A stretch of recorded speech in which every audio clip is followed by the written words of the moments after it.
ہے قول محمد قول خدا، فرمان نہ بدلا جائے گا، بدلیں گا زمانہ لاکھ مگر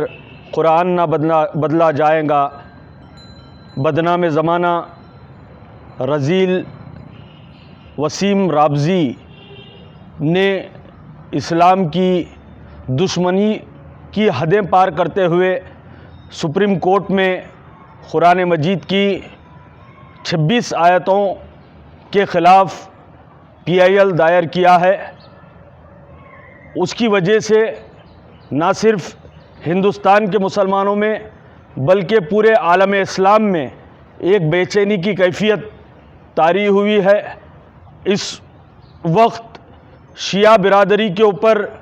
پوری دنیا کی نظر ہے اور یہ اپیل ہے کہ شیعہ برادری روڈوں پر آئے، تحریری طور پر، تقریری طور پر، احتجاجی طور پر وسیم رابضی کا بائیکاٹ کرے اور بتائے کہ شیعہ کمیونٹی سے اس کا کوئی تعلق نہیں ہے، مسلمانوں سے کوئی اس کا تعلق نہیں ہے، یہ کھل کر بتایا جائے، ورنہ یہ سمجھا جائے گا کہ شیعہ برادری بھی قرآن مجید میں تحریف کے قائل ہے۔ اور ساتھ ساتھ وسیم رضوی کو ہم پچھلے کئی سالوں سے دیکھتے رہے، کبھی اس نے صحابہ اکرام کے تعلق سے گستاخی کی تو کبھی سرکار کی ازواج مطہرات کے تعلق سے گستاخیاں کی، کبھی مدرسوں کو آتنک کا اڈا بتایا۔ اس کے بعد میں ہندوستان بھر میں احتجاجات ہوتے ہیں اور اس کے خلاف کیسز ہوتے ہیں، اس کے بعد میں بھی اس کے اوپر کوئی ایکشن نہیں ہوتا، تو پتہ یہ چلتا ہے کہ وسیم رابضی اس مرتبہ بہت بڑی ڈیل اور بہت بڑے ایجنڈے کے ساتھ یہودیوں کے ساتھ مل کر یہ سپریم کورٹ میں PIL فائل کیا ہے۔ جس طریقے سے ہندوستان میں سنگھی یہ چاہتے ہیں کہ کانسٹیٹیوشن آف انڈیا کو بدلا جائے، اور اسی طریقے سے یہ وسیم رابضی یہ چاہتا ہے کہ اللہ کا کلام قرآن مجید کو کہ کچھ آیتوں کو بدلنے کی کوشش کر رہا ہے، جبکہ اسے یہ بات نہیں معلوم کہ قرآن مجید اللہ کے نبی صلی اللہ علیہ وسلم پر نازل ہوئی ہے اور قرآن مجید کی حفاظت کا ذمہ خود اللہ تعالیٰ نے لیا ہے۔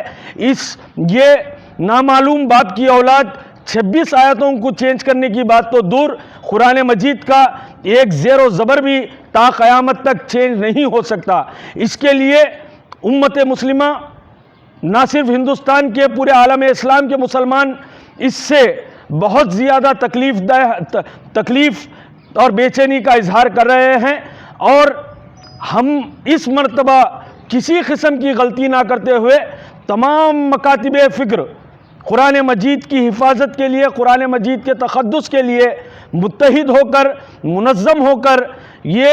وسیم رابضی کو ابھی تک جس طریقے سے لائٹ لیتے گئے اس طریقے سے نہ کیا جائے۔ ملت کی نمایاں تنظیموں سے ہماری درد مندانہ خواہش ہے، مسلم پرسنل بورڈ سے اور دیگر تمام نمایاں جماعتوں سے یہ خواہش ہے اور پورا اطمینان ہے کہ آپ بر وقت سپریم کورٹ میں اس نامعلوم باپ کی اولاد کو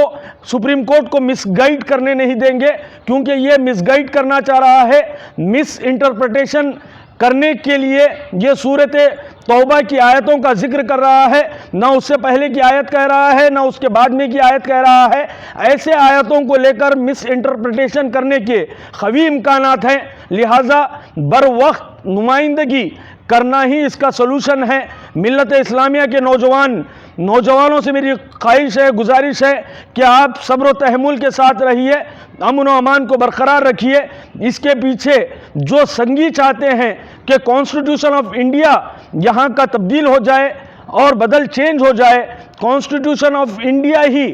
اس بات کی ضمانت ہمیں دیتا ہے، آرٹیکل 25 to 28 تک اس بات کی ضمانت ہے کہ freedom of religion, right to religion, یہ ہمارے فنڈامنٹل رائٹس ہیں، یہ ہمارا فیتھ ہے۔ اسے پورا یقین ہے کہ سپریم کورٹ آف انڈیا اس کی PIL کو ریجیکٹ کرے گا، اس کے منہ پر دے مارے گا، اور ہمیں ساتھ جو اس بائٹ میں صحابہ اکرام کی گستاخیاں کیا ہے اور خود نبی پاک صلی اللہ علیہ وسلم کی شان میں گستاخی کی ہے، اس کے خلاف گلبرگہ میں بھی ایک منظم طریقے سے تمام مکاتب فکر مل کر متحد ہو کر ایک لائحہ عمل بہت جلد بنائیں گے اور انشاءاللہ تعالی عوام الناس کے سامنے آئیں گے۔